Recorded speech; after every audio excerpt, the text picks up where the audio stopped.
Welcome to another thrilling episode of the Squash with Me Bill. Hope you are doing good.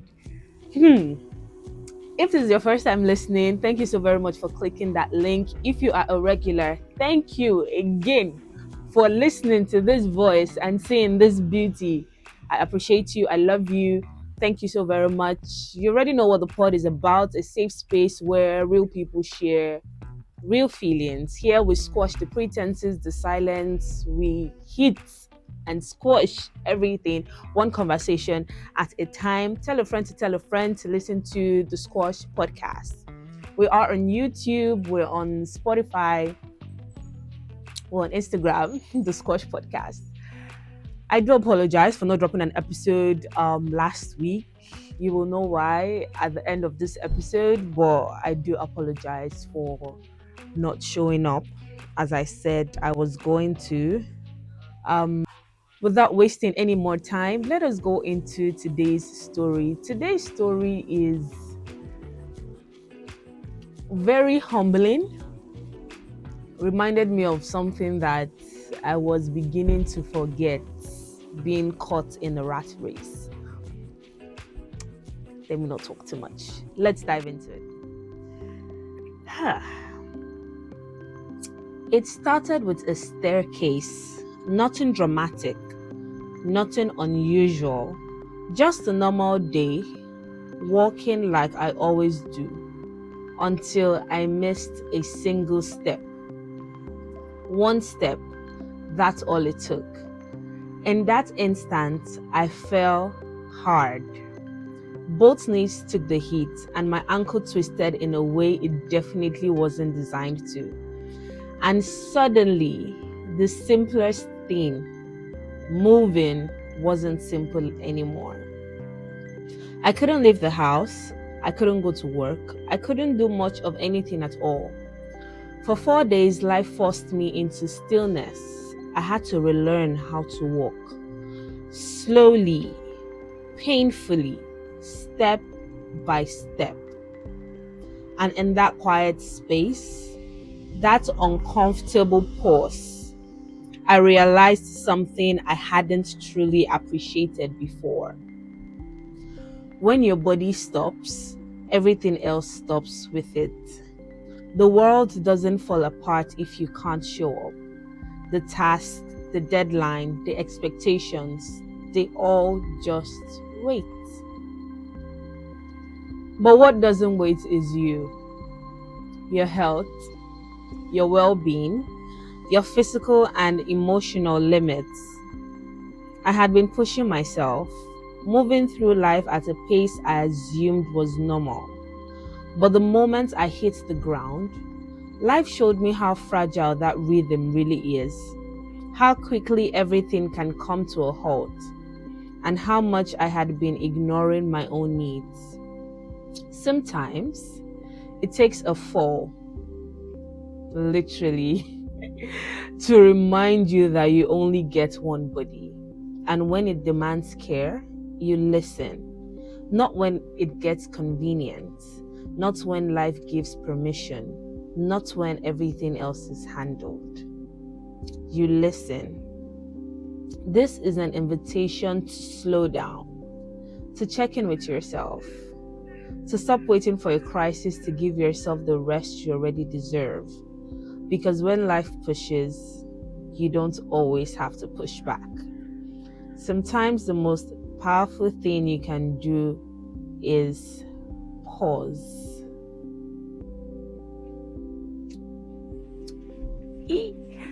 Very short, very simple. This is my story. This happened to me on Tuesday last week. I missed just one step, and I was bedridden basically. And it was scary, guys. It was painful. It was scary. It was leaving the house, not imagining that this would happen. I mean, who plans for it? And then coming back home with literally not even being able to carry my own self. In 2022, I had an accident. The vehicle I was in capsized, and my two knees were almost done. It was almost done. It was like 80% done. And it took me almost 2 weeks to be able to function okay, and then several long months, add the S to the end. Why I say that? Because I still feel the pain. To be able to function properly, let me say that. And then this shit happens again.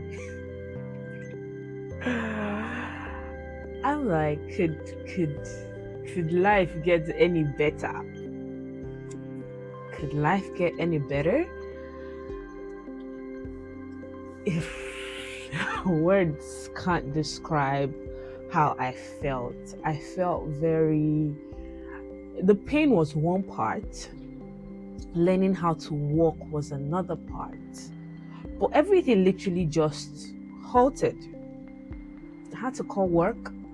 I can't go to work. I tried to go to work on Wednesday. I was like, you know what, I can do this. I tried to go to work on Wednesday, which just made it worse. Like the pain that I thought I felt, that was just the beginning of it. Wednesday was a different ball game. Like, hey, you ain't seen nothing yet. That's what my niece told me. You ain't seen nothing yet. And I couldn't move. To fold my leg was painful. To straighten it was painful. To stand, to sit. It's like painkillers weren't doing what it was made to do.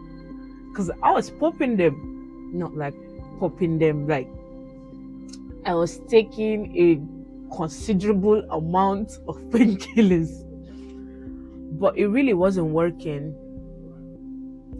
It wasn't working at all. The pain was legit. It was real. But everything that I was rushing to do, because I just closed from work, I was going somewhere else that was important, and everything else halted. I called that I can't make it. My shift on Thursday was cancelled. Friday was cancelled. People I had to see, plans that I had, everything cancelled. The gym, done with that. Like, life stood still. Those things that were so important, I'm like, oh no, I have to do this. Oh no, if I didn't do this, they functioned without me. The people functioned without me. The work functioned without me. And I was just like, it takes one thing to change your life. Like, it just takes, because I was thinking about it, I was like, the way I felt, the amount of pain I was in made me like, is this how something can just happen at you and you be bedridden for life? Like, you could be paralyzed, you don't wake up planning for this. There's no, oh, you know what, let me start saving money for when I have a major accident. I didn't think about it. I mean, I had plans lined up the whole week. And then this just came from the same village people. But yeah, it came from wherever it came from, and it messed me up majorly. My mental health was down the toilets. I wasn't functioning okay. An aunt of mine, God bless her, she called me a few days after it happened, and she was like, Magbaja, are you okay? Don't try to pronounce that name. That's my native name. She was like, are you okay? I was like, She was like, don't think, calm down. Everything will be fine. And I was trying not to cry when she said it. Because at that moment I wasn't feeling that everything was going to be fine. I mean, have I been through this before? Yes. I've had, I mean, the first accident was a major one. But at that point I wasn't, oh, I've been through this so I can come out of it again. It didn't feel like it. So I was down the toilet.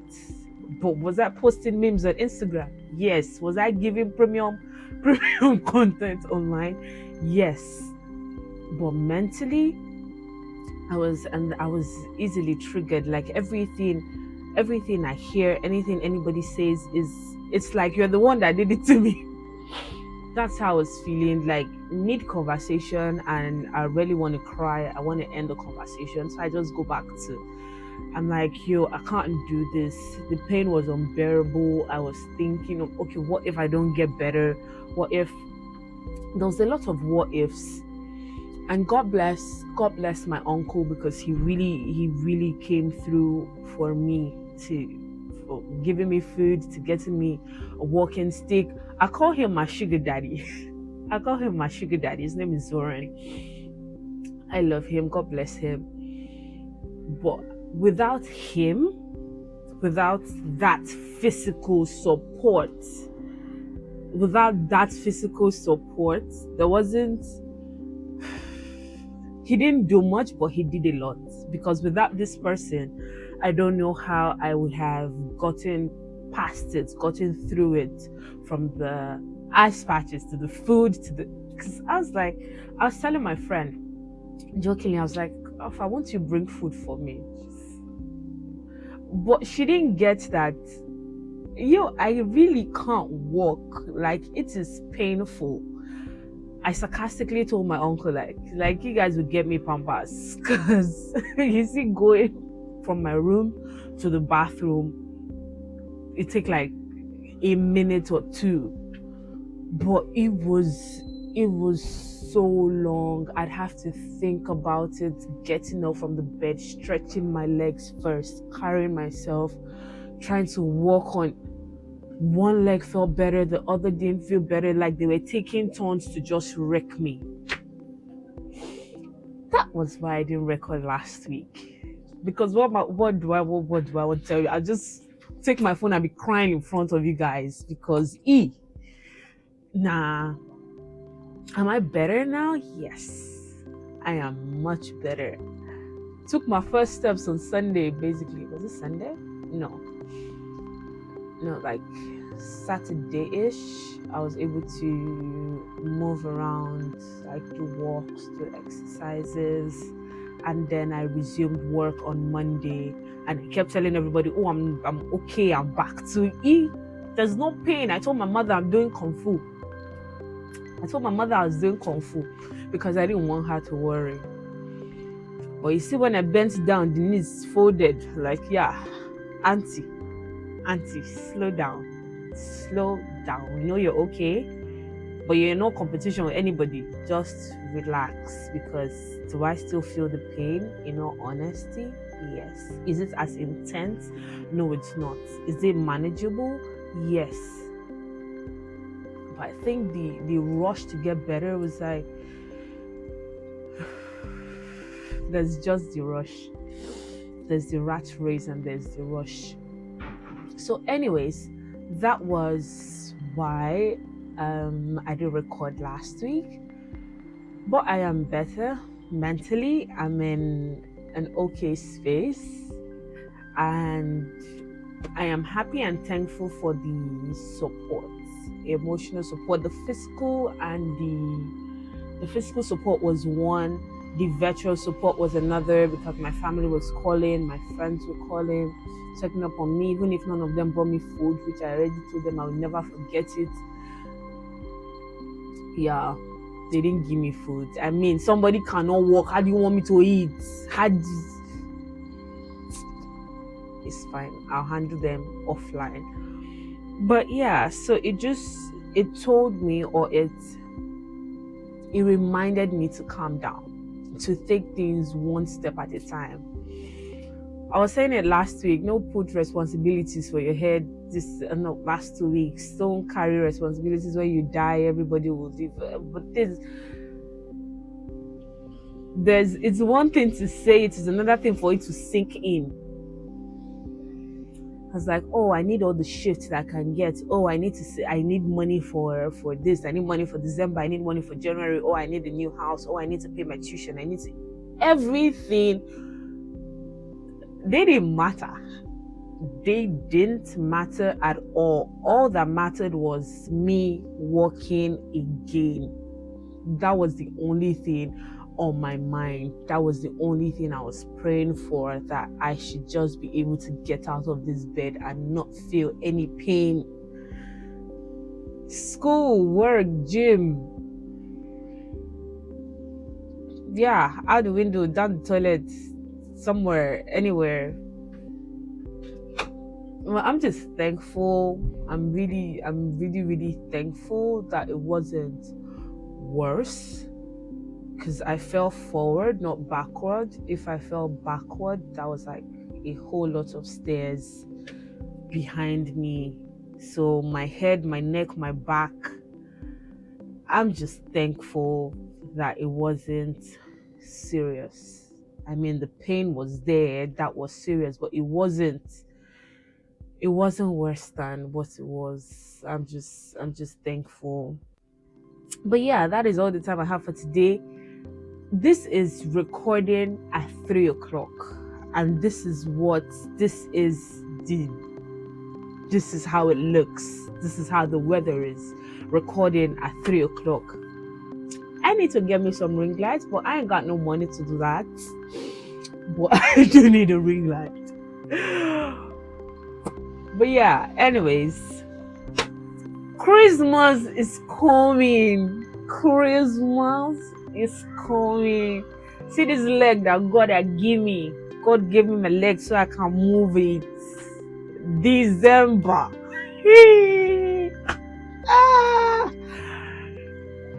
No comments, because my mother will watch this video. But come December, we're ready. Thank you so very much for listening to these words of mine, me ranting, sharing my story. You can share your story via the link on my Instagram handle, the Squash Podcast. You can also send me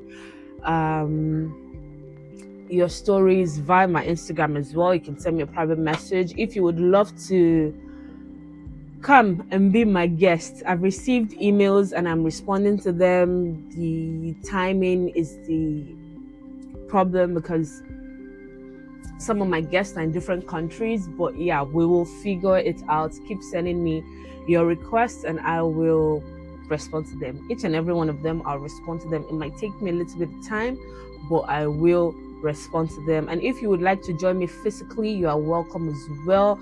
You can be anonymous or you can show your fine salesy face. Yes. Thank you so very much for listening. Before it gets any darker, I need to go.